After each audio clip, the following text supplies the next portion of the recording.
Hello and welcome, intermediate students, to another intermediate lesson at LearnPianoLive.com. This is an intermediate lesson, so the assumption is that you can probably play a couple songs at least well enough to impress a couple friends. You might have some basic understanding of music theory or something, but you really haven't had any formal training. So if that's you, you're in the right place. If you feel, throughout this lesson like it's way too advanced, you might want to go back and check out yesterday's lesson. It's in the archives, the beginner's version of this lesson. That might answer a lot of your questions, but feel free to ask away, ask any questions. This is about you and me, so you got to ask questions so I know, how to help you best. And there's a couple other things I want to talk to you too about before this countdown clock hits 0. All right, first and most important, ask a lot of questions. The way that you're going to do that is there's a couple different ways. You can jump in the chat room and talk with the other students who are logged in at the same time. I'll be watching the chat room too. You can ask your questions there. Or if it's a question that's just for me, a question about the lesson, especially if you know it's one that's going to fit best at the question and answer time at the end, then you can just put your name and your question in the box below this video, click submit, and then I will get that. Now, if you're already in the archives, if you're watching this not live, but you're watching this in the archives, then make sure at the end of the lesson you click on the survey button. You don't have to fill out the entire survey. If you want to, I'd love your feedback, but really the best part of that is that you can put your question in there, and then when you click submit, then I will get all of your questions. I'll make sure that you get them answered, whether you're in the archives or you're live. Right next to this video, there should be a PDF button and an MP3 button. Now, you don't really need those till after the lesson because I'm going to be showing you on screen the PDF and showing you how to use it. And I'll play the MP3 during the lesson too, so you know at the end of the lesson how you're going to use that. Some people, though, like to print out the PDF ahead of time, so as I'm making notes on my version, they can make the same notes on their version, but works either way. All right, this is perhaps the most important part. You need to leave the lesson when you feel like you're sufficiently challenged. So, I'm teaching these lessons, 12 to 15 lessons a month. Normally, in traditional lessons, you're getting like a lesson every other week or so. So this is just way too much for you to take in. So, the goal is for you to get some little nugget of something that you can really practice on, really work on. Once you feel like you have that, then you really don't need anything else from me. Go practice. That's where this stuff is really going to happen. You're not going to get through this lesson and be able to play something really well. You're going to get through this lesson and have the information that you need to practice more effectively. That's really the goal here. So don't feel bad about taking off early. If you feel like halfway through the lesson you got as much as you can take in at that time, then go practice that thing, and then come back whenever you've got that thing down, or you're bored with it, or you just want to check out the next topic. Don't forget also that you've got the archives too. So if you want to see one little thing, just repeat it over and over and over. Just give me, hopefully within 24 hours after the lesson, this thing will be up in the archive, so you can just go back and watch it over and over and over and over and just get that little segment down. All right, today we're doing everybody's favorite topic. Out of the 8 sectors of musicianship, the one that everybody always likes the most is application. That's where you finally actually get to play a song. So if you've been here for the last couple weeks, you'll notice a lot of the same concepts popping up today, because we're going to take those concepts, we're going to apply them to a very specific song. If you haven't been here, don't worry about it. I'll show you how to play all of our little concepts. So hopefully at the end of today's lesson, you'll have all the tools to practice an actual real song that you can play for your friends and impress them. Let's go.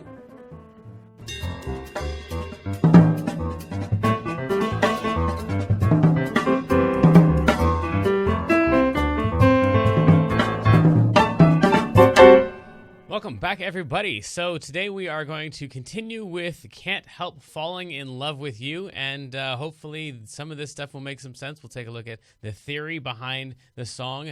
I don't know necessarily why they made the choices that they made in the notes and the chords, but we are going to assume that the person who is writing the song did those things on purpose, and I can show you why those things work. Maybe not the reasons that they were done that way, but the reasons that they work that way, and how you can use those tools in writing your own songs and in analyzing other songs on your own. But first, let's just watch and see if we can play through some of these chords. Hopefully you were here for yesterday's lesson where, let's do this one here. There we go. yesterday's lesson where we played through all of the notes and I showed you how to play the chords, and we talked about inversions, and we talked about melodies and numbers and keys and all that stuff. So moving on from there, we would have something like...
So maybe that was a little bit of overkill on some of that stuff, but we'll get into tomorrow into how to reharmonize all those chords and all that stuff. But today, let's take a look at what's going on here just based on the stuff that I was doing there.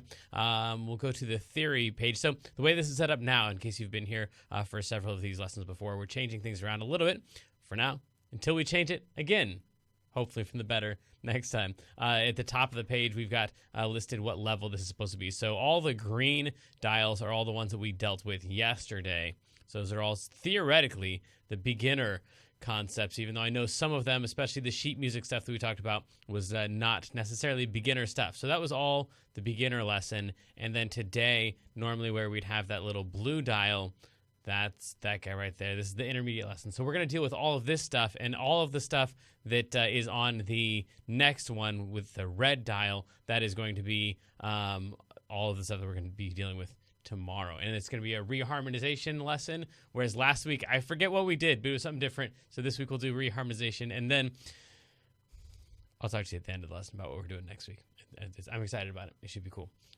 So then, back to here. This is our page for today. First thing to notice is that this song is in 6/8 time. So we didn't really talk about what that meant yesterday in yesterday's lesson. So what that means is that normally in most songs, like 95% of songs, you're going to just be playing with 4 beats per measure or 4 pulses per pulse group. So in other words, if I play something like important things happen every 4 pulses, or like if you're like tapping your foot, things normally just kind of group together in sets of 4. So 1, 2, 3, 4, 1, 2, 3, 4, 1, 2, 4, 1, 2, 3, 4, 1. And that's true for like every song I could possibly play for you.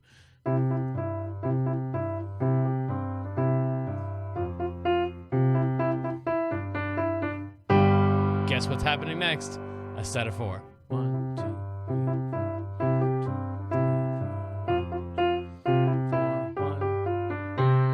2, 2, 3, 4, 1. So in every set of 4, important things happen.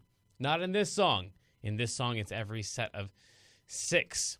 So that would feel something like, well, if we just count to 6 and then we say 1 really loudly, that's kind of the feel of a 6/8 time. So it's just 1, 2, 3, 4, 5, 6, 1, 2, 3, 4, 5, 6, 1, 2, 3. And then if we just smooth that out so it's not so jerky, 1, 2, 3, 4, 5, 6, 1, 2, 3, 4, 5, 6, 1, 2, 3, 4. And this is already like starting to feel like a 1, 2, 3, 4, 5, 6, 1, 2, 3, 4, 5, 6. You can kind of see how that would start to feel like a thing, especially if you put an important pulse like halfway between. So do it in sets of 3. 1, 2, 3. And then the second set of 3, 4, 5, 6 is going to be like the lead up to that major 1 that we're talking about. Major meaning important, not major like major and minor chords, but just that significant beat 1. 1, 2, 3, 4, 5, 6. 1, 2, 3, 4, 5, 6. 1, 2, 3, 4, 5, 6. 1, 2, 3, 4, 5, 6. So now we speed that up and we've got this song because the tempo is kind of fast, but it's something like 1, 2, 3, 4, 5, 6. 1, 2, 3, 4, 5, 6. 1, 2, 3, 4, 5, 6. 1, 2, 3, 4, 5, 6. 1, 2, 3, 4, 5, 6. 1, 2, 3, 4,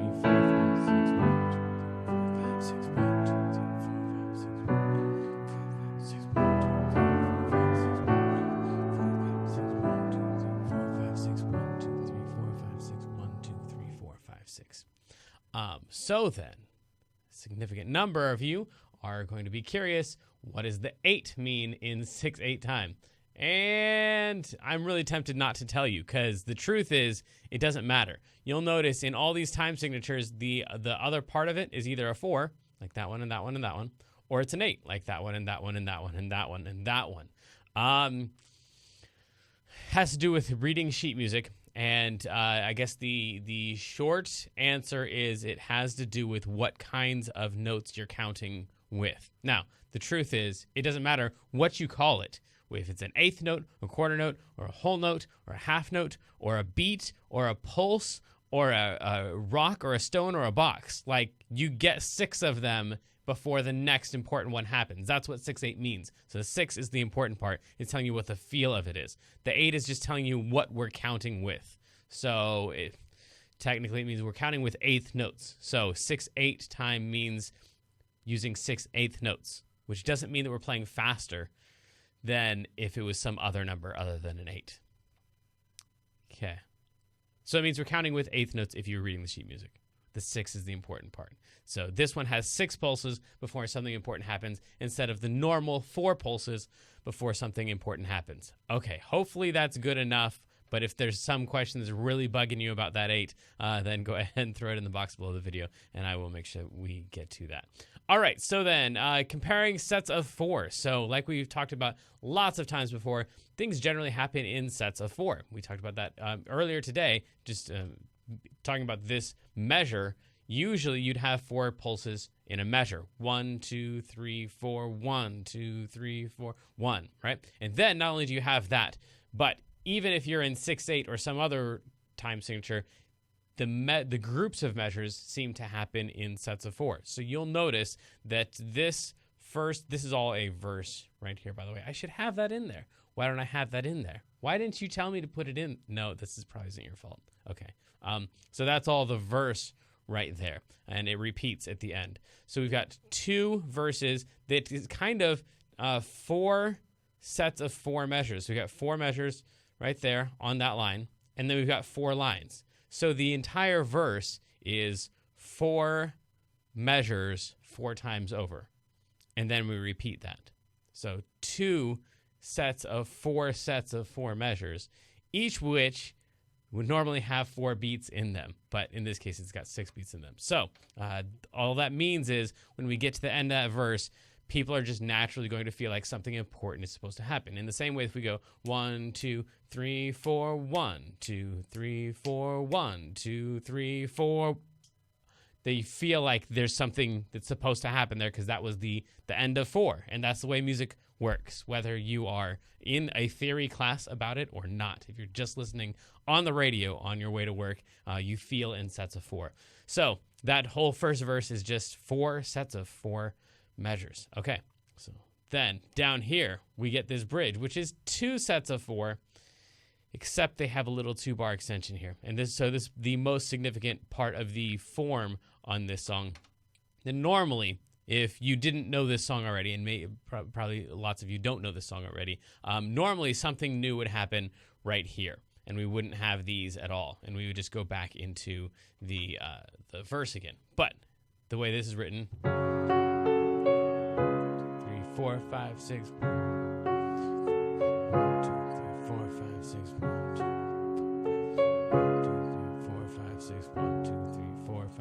1, 2, 3, 4, 5, 6, and then we'd go back into something else. But the way this one is written, 3, 4, 5, 6, 1, 2, 3, 4, 5, 6, 1, 2, 3, 4, 5, 6, 1, 2, 3, 4, 5, 6, 1, 2, 3, 4, 5, 6, 2, 3, 4, 5, 6. Here's that E minor. 1, 2, 3, 4, 5, 6. 1, 2, 3, 4, 5, 6. And that's to get us from this key right here back into the key of D. Now, technically, there's only really one chord in here that's super duper weird, and that's that D flat. The B's kind of weird, but yeah, no, the B's, no. I'm going to go with the B's only half weird. In the key of D, a D flat major chord is super weird. The closest thing you'd really have to that is like a D flat diminished chord, which is not, it's 2 notes different from a D flat major chord. But the B chord, I mean, you already have a B minor in the song, so it's just the fact that you sneak 1 note up there and turn that into a B major makes that B less weird. But the super weird chord is this thing right here. And that's why I would say that technically during this section right here with this bridge part, whatever you want to call that, technically it goes into the key of F sharp minor, and it's not just the same notes from the key of D. Sometimes, like if you had like a section with a lot of B minors in it, but all the chords stayed the same, B minor, B minor, and then you could go like back into the key of D. But I really haven't left the key of D entirely. But for this bridge, it is because 2 things. One, you've got a minor chord that kind of sets up shop in all the important places. And so it is that right there and that right there. Those are important places in the song because they're at the beginning of sets of 4. So we've got an F minor there and an F minor there. And it looks, let me take care of a technical difficulty real quick. I'll be right back, and then we'll talk about F sharp minor. Hopefully this won't take long.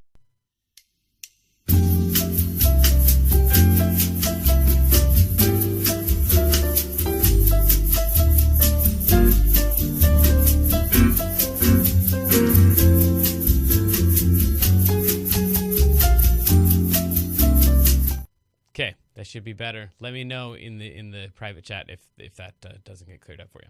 All right, so the F sharp minor thing that I was going to talk about. So we've got a minor chord that sets up shop there and seems to be reserving all of the important places in that bridge, all of the first chords of the sets of 4. And then the other chord that we have is a super weird chord in the key of D, but if you think of this as the key of F sharp, then it's not really very weird at all. You're going from the 1 chord in the key of F sharp minor to the 5 chord in the key of F sharp minor. So if I was just gonna play some song in F sharp minor, ready, 1, 2, 3, 4.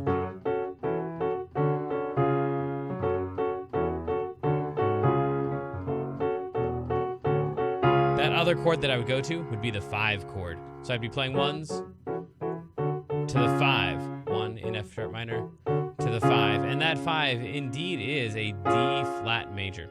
Technically a C sharp major, but it's the same set of notes. It doesn't matter. So that chord right there is the 5 of that if we're in that key.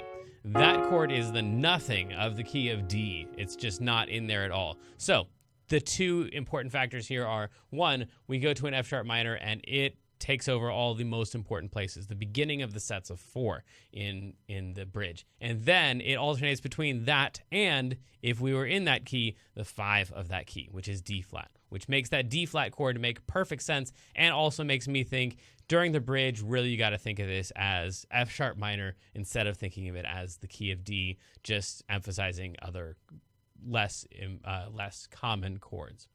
Okay, so then we're in the key of F sharp minor there, and we need to get back to the key of D right here, or what would normally be right here, right? So that is the place where we normally get to the D, but the way this song was written, they do 3 of the 1s to 5s in the key of F sharp minor, and then they do that again.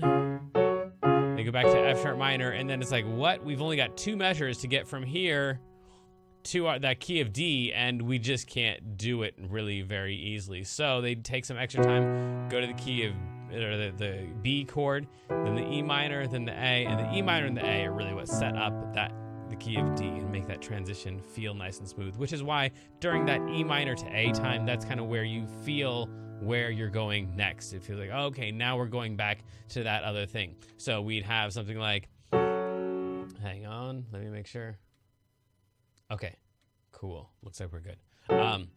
By the way, if you ever have any problems with the broadcast or anything during the broadcast, let me know. And if enough of you are saying that there's some issue, then I'll take a look at it. If your internet provider is just cutting out, then I'll say switch from AT&T because they stink. But then there's not much I can do for you if there's just 1 or 2. But let me know what you're running into, and that way I can hopefully solve the global problems that are on my end of this stuff. So then we've got F sharp minor to D flat, and then F sharp minor to D flat. Next line, F sharp minor, and then F sharp minor to B. And right here is where we start feeling the key of D, which makes it really comfortable to get back into the key of D right there. If you wanted to, we could, and I should probably save this for the reharm lesson tomorrow, but because I'm terrible at this, I'm going to go ahead and do it here anyway. So I'm going to get rid of these chords here because I think they're in my way. I want to make a transition back to the key of D without having to do a 2-bar extension. If I was going to try to do that, I would stick my E minor right there, and I would stick my A right there, E minor, and then A. In fact, I like that B a lot. Maybe we use that B right here. And then we stick the E minor right there, and we just make the E minor to the A a really quick transition right there. And we don't use this 2-bar extension at all. I know it's a lot of talk about the 2-bar extension, but the key change and the 2-bar extension are kind of the important part of this bridge part. So we'd have, again, if you know this song, this is going to sound weird to you because this is not the way that you know this song, but we'll just pretend we're writing the song. The song doesn't exist yet. Can't Help Falling in Love with You is not a thing yet, and we just have this song that's going to go. That's my first D flat, F sharp minor to D flat, F sharp minor to D flat, to B, to E, to A, and then I'm back into D. And that way I didn't have to do the 2-bar extension thing. So what really makes the 2-bar extension necessary is the fact that they went to that F sharp minor right there, and then they just killed now we don't have any time really to make a good, nice, comfortable transition from the key of F sharp minor back to D. Okay, cool. So that is perhaps why that 2-bar extension exists. Again, I mean, most of these songs are written just based on like what the person who's writing the song feels like they should be doing. We're just going back and analyzing why it all works. So that is not necessarily the reason they put a 2-bar extension in there. You can change keys without putting a 2-bar extension in there, but it does seem like they need some extra time to change back to the key of D. Okay, then. Chord numbers that we have on here are 1, 2, 3, 4, 5, and 6. Still no 7 chord showing up in any of these songs. We do have a major 7 on that chord. That D flat is the one that we're talking about there. But like we talked about, that's really the 5 chord of the 3. The 3 chord being an F sharp minor.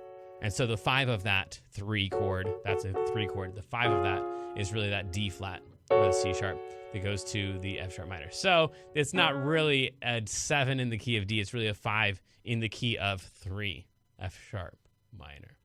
Okay, cool. And then we do have one major 6 here, and we talk a lot about this in the reharm lessons like we're going to be doing tomorrow, so I won't totally dive into this. But wherever you have major chords, it's sometimes fun to try them as minor chords and just see how they work. Like, for example, if we made all of the major chords minor chords here, this would be cool.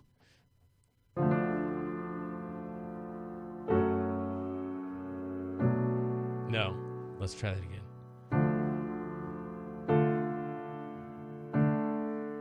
I want to think of this. Yeah, there we go. I'll turn all the majors into minors and all the minors into majors. I should have maybe thought about this before.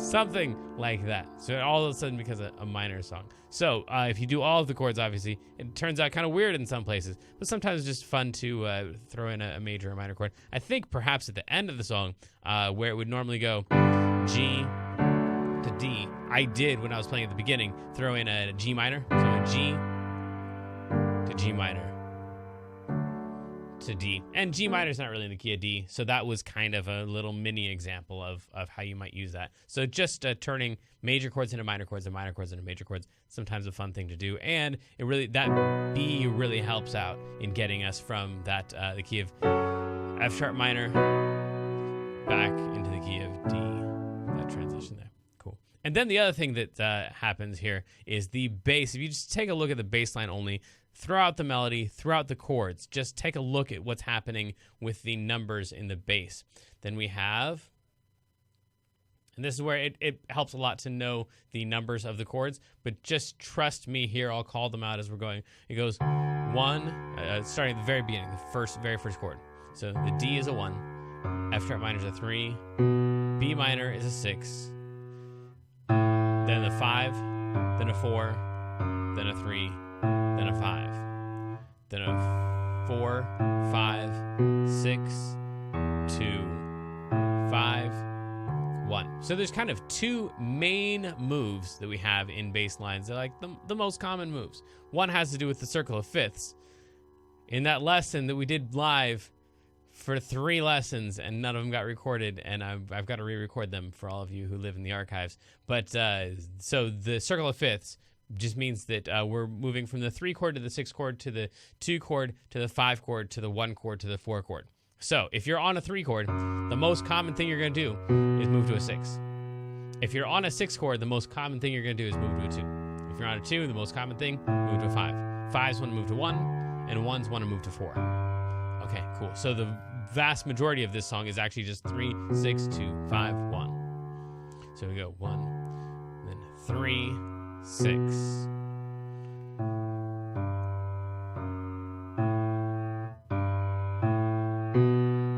6, 2, 5, 1. So a lot of that stuff going, probably half of the chorus is just that. The other half of the chorus is just stepwise bass movements. So stepwise bass movements means that you're just moving from the note that you're on to the next note over. So if we just put in a C for a cycle move, meaning we're going from a 3 to a 6, or a 6 to a 2, or a 2 to a 5, or a 5 to a 1, or a 1 to a 4, then those moves would be identified by going right here. We've got cycle move, F minor to B minor.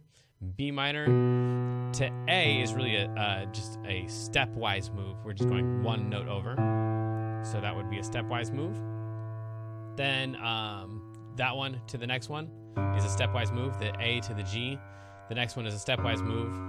This one is not a stepwise move, so right here we'll put a big X. These X's mean it's not a cycle and it's not a stepwise move. A to G is just a stepwise move. G to A, moving by 1 step. A to B, moving by 1 step. B to E is a cycle.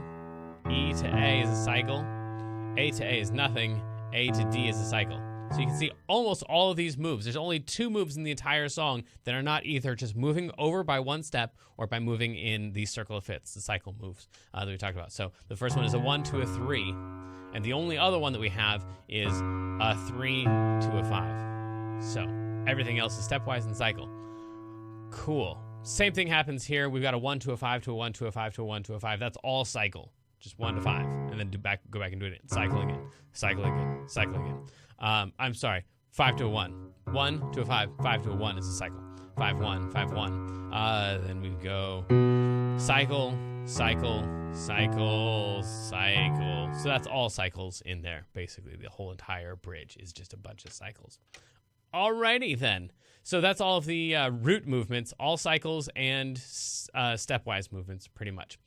Then the form, which is not something we've talked a lot about before. In most pop songs, we're dealing with intros and verses and choruses and bridges and pre-choruses and endings. I think I said them all. Yes. There's an in there. I don't know what the in is. Intros, verse, pre-chorus, chorus, bridge. I should know this since this is mine. After a bridge, you would have... Oh, an interlude. Yes, because we already used I over here, so we couldn't use the I. Interlude, like a guitar solo or something like that. Cool. So something we don't get to talk a lot about because we don't really do old songs that much. We're mostly doing new stuff, is these other forms that are really super common. And in the same way that, like, now you've got, like, intro, verse, chorus, bridge, chorus, chorus, ending. Like, every pop song in the universe follows that format exactly. Then in the olden days, back 30 years ago, then you had these other forms. So it was like AABA and ABA, or a blues form or something like that. This one is an AABA, which is, I think, definitely the most common form. I think definitely the most common form. So all that means is you've got some section. We're going to call it this one right here, the A section. So that's the A section. We're going to do that twice. So we do that whole thing. We go back and we repeat it, which is what this repeat sign is here for, is to get us that second A in there. And then we do something else, which we would call B.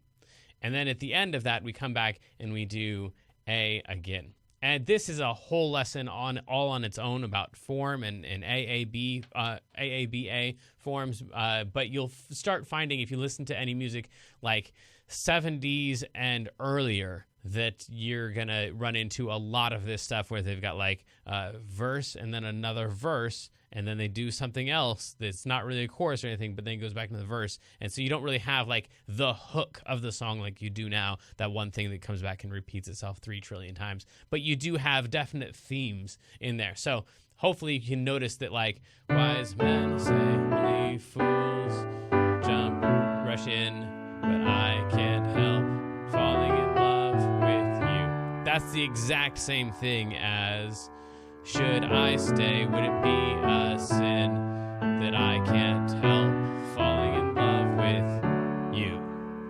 And then, by the way, oh my goodness, how are they rhyming this song?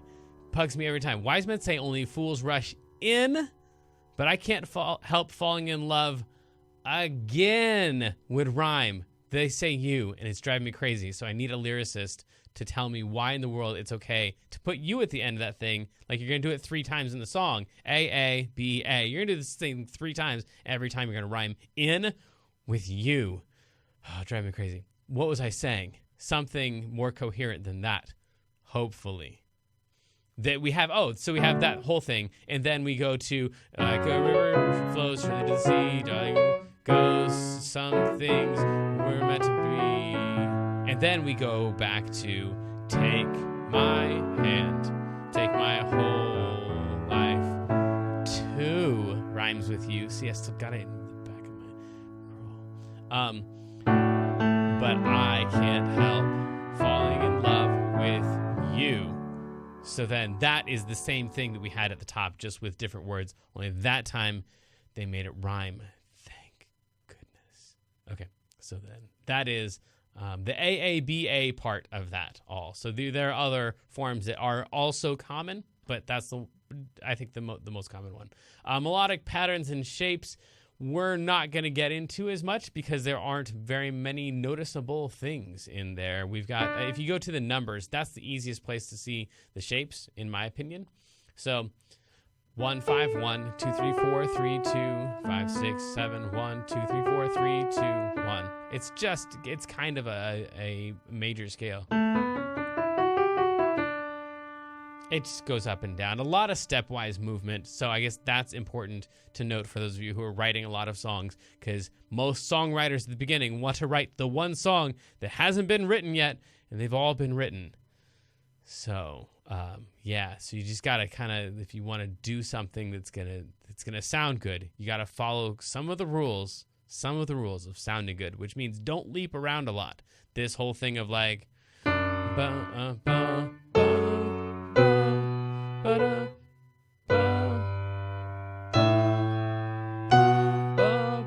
all that stuff, like trying to write melodies with like where you're jumping around and emphasizing those notes.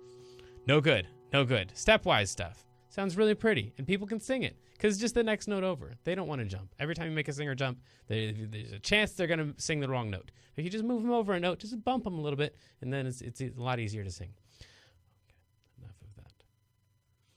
Then we have, after that, the vocal range for this song. So it's not a huge range. You can see this song kind of sits right in the middle of that male range. But honestly, it's kind of right in the middle of the female range too, because the female range is almost exactly the same as the male range, just up an octave. So if this fits nicely in the middle of the male range, the females can just sing it just one octave higher. So for girls, this would be, and of course, these are very, very broad generalities about vocal ranges. But in general, if you write something in this range here, most women are going to be able to sing it pretty easily. And then most men are going to be able to sing it an octave lower. So then this song would be for women from there to there. So it goes to the high-ish part of their range, but it's not, in general, songs these days, pop songs these days, tend to have a much, much higher range than they did back in the day, where everything was ballady and singable and just very congregational is the word that comes to mind for me. But it was not meant as a vocal acrobatic feat to be able to sing the song. It was just like, it was just a pretty song that you would sing. Okay. And then the other thing that you should notice about the song is that there's tons and tons and tons of space in here. So when we go back up to here, we've got, in most cases here, one or fewer notes per measure. So when we do the songwriting workshops, we're talking about how to connect the notes and stuff. This person didn't even worry about connecting any of the notes. They just went, all right, I've got a chord here. I'm going to pick one of those notes. Cool. Now I've got this chord right here. I'm going to pick that note. And they just went one note per chord.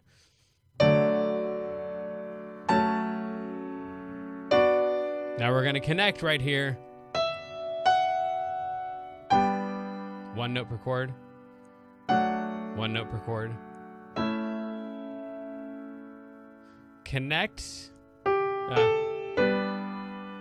One chord per note. One note per chord. Man. And then connect. One note per chord. One note per chord. One note per chord. So every time we change chords, we're changing notes up here, which makes this also a nice like beginner's song if you wanted to play. It's got a lot of chords in it, but if you wanted to not have like a lot of stuff going on up here while you're trying to do this stuff down here, then that's a good song for that.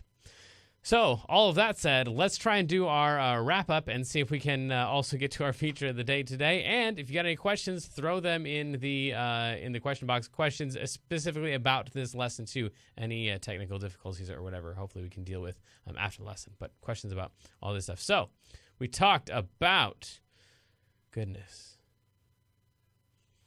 about 6/8 time. How there's, in this song, there's 6 pulses, 6 important beats per measure, and if you're writing the sheet music out for this, you would write it using eighth notes as the pulse holders.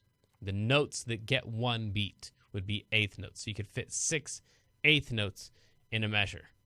Okay, Cool. The important part, just playing the song, is the 6. The 8 doesn't even come into it unless you're reading or writing the sheet music for it.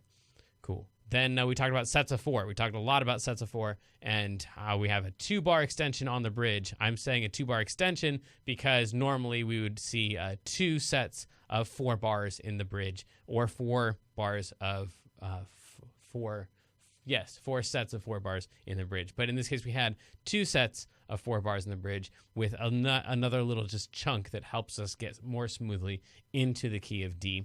We talked about going from the key of D to the key of F sharp and then trying to get back from F sharp into the key of D, and how even though there's a lot of chords in this song, you use the 1 and the 2 and the 3 and the 4 and the 5 and the 6, as well as this other funky chord and a major 6. It's got a lot of chords in it. But pretty much all of the moves are predictable. They're all either cycle moves or they're all stepwise moves. Just move into the next note over. So then we talked about AABA form and how that's a really common thing. That's in a ton of songs too, which if you just look up AABA form in Google, then I'm sure they would give you a big old list of songs. But off the top of my head, not choosing jazz tunes because I know you don't know most of those. Something like Somewhere Over the Rainbow would be one of them. And every Beatles song. I don't know. Let me think. Maybe not every Beatles song. No, not every Beatles song. A lot of them. But a lot of things from that era are going to be AABA form. Then melodic patterns and shapes. We talked just briefly about just trying to stay within staying in a vocal range and also just moving stepwise and not jumping around quite so much. Although the very first thing they do in this song is 1 to a 5 to a 1, which is like the most jumping you would want to do in a song. So maybe that's a bad example. But the next part is all stepwise.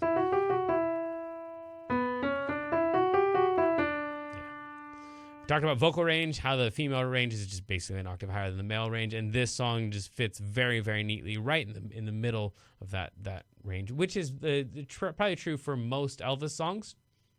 I don't know that just thinking in generalities, it seems like that's probably true. So, or prove me wrong. Send me your emails. Then we also talked about making sure that you have lots of space in your songs because the vast majority of new songwriters are when you go to play stuff and write stuff, you're wanting to play stuff and write stuff, and there's too much stuff, so you just got to put a lot more space in there. Move stepwise. Don't try to make the most amazing song because no one can sing the most amazing song, and no one wants to hear the most amazing song. So don't write it because no one will care.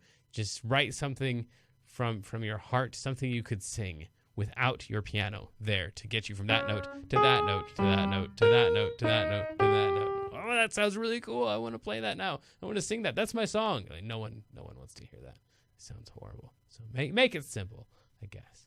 Okay, so our feature of the day, in case you were not able to come to the lesson early, we've got a singer who's giving us a rendition of this song. I know many of you have never, ever heard of this song before, so here is someone who's young like you singing this super duper old song. She was actually on American Idol, I guess, for a brief stint, but she gave us permission to use her video. So here's a rendition of Can't Help Falling in Love with You.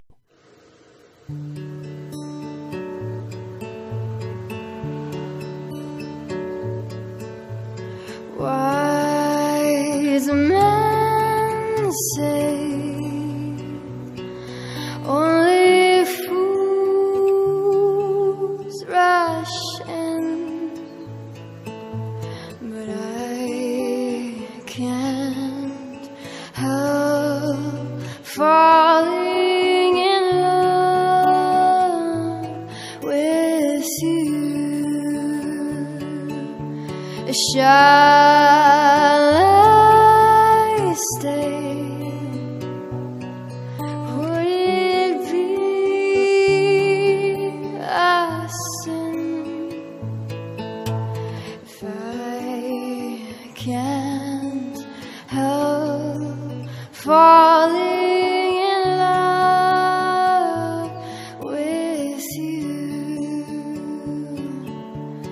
Like a river flows surely to the sea, darling, so it goes.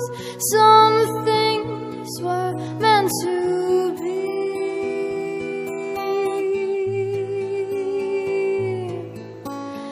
Take my hand and take my whole life too, for I can't help falling in love with you. Like a river flows surely to the sea, darling, so it goes. Some things were meant to be.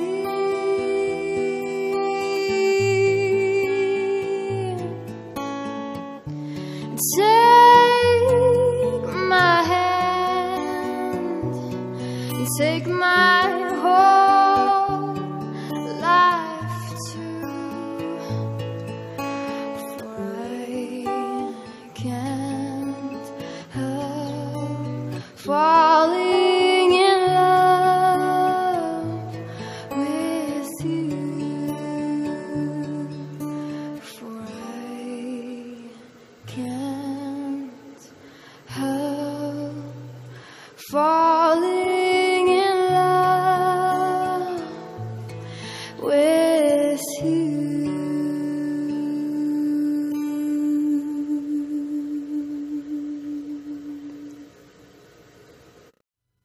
All right, so go check her out on YouTube. And didn't you like that, young people? I know you liked that because she was the same age as you, not an old guy.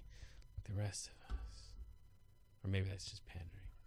Questions. First, real quick before we get to your questions. Next week, I promise I will tell you this, we're going to be doing, usually this is an improv section, so we talk about how to make up stuff on the fly. Next week, we're going to be doing 3 separate workshops that are all the same workshop. Hopefully, if there's time to get through them, we might have to start the broadcast a little bit earlier to make sure we have time to get through all of it. But we're going to be talking about writing a song. So each day we're going to write. The goal is to write 3 songs a day. So next week I'm going to be writing 9 songs, hopefully, here. We may not get to the lyrics of the song, but we'll definitely talk about chords and talk about melody, and we'll try to follow all these rules about making sure there's lots of space and all that stuff. So next week is kind of an improv lesson, but it's like a premeditated improv where you're making something up, but you're making it up on purpose with plenty of time. And we would call that songwriting, I guess. So here are some of your questions. We've got, what does an ABA sound like? So it sounds like this song, only not with the second A in it. So if we did, that wasn't helpful. So this song as an ABA would be something like...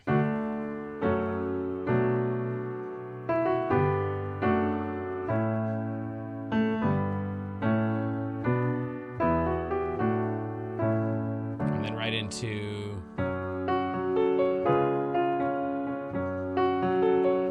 and for me that sounds perfectly normal, and then you come back with the A at the end. And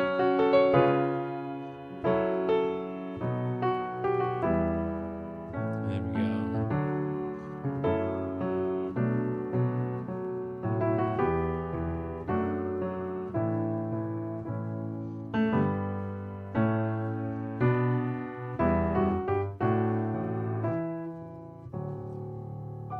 So then that'd be this song is an ABA.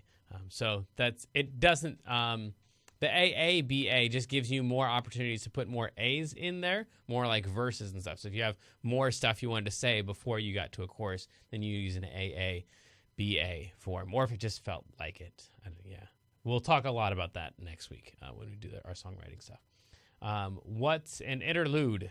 An interlude is just quite literally an interlude. It's a little thing you would put in there, like a solo or some just chord progression. A lot of times the it's the instrumental. There we go. That might be what you know it as in pop songs. It's just the part where either people are just like making stuff up over top of it, like you would have like Mariah Carey do, or like in a lot of rap songs, then they would have like that section where it's just like kind of free and open, or in more like the 70s and 80s rock stuff. That's where you're gonna put the guitar solo. So that's what an interlude is. It's just a little time that's kind of fudgeable. You've got predetermined chords, but not necessarily predetermined words or melody. How do I know my range? It seems like I sing high for a dude. So you would have to, so you'd have to like sing along with the notes. So then just go up like a half step at a time until you got to the very top of your range where it was uncomfortable to sing. And then that's the top note that you can sing comfortably. And then you do the same thing on the low end. So, you know, da, da, da, da, and you just keep going up until you can't really hit the notes anymore. My range is going to be somewhere in here, and you're not going to get to hear a demonstration of me singing any of those notes because that's like the top of my range. And then the same thing on the low end. You just go on down. Start with one of the notes that's kind of in the middle of the range that I recommended. So if you are a dude indeed, then pick like this D right here. That should be pretty comfortable for almost any guy right there. And then you can just work your way in both directions so you know what your range is. Maybe you sing high for a dude. I don't know. Let me, there we go. Cool. It looks like that is all of our questions for today. So until next time, if you're in the archives, by the way, send your questions along. I want to answer those as well. But until next time, know that I love you. Good luck. Have fun.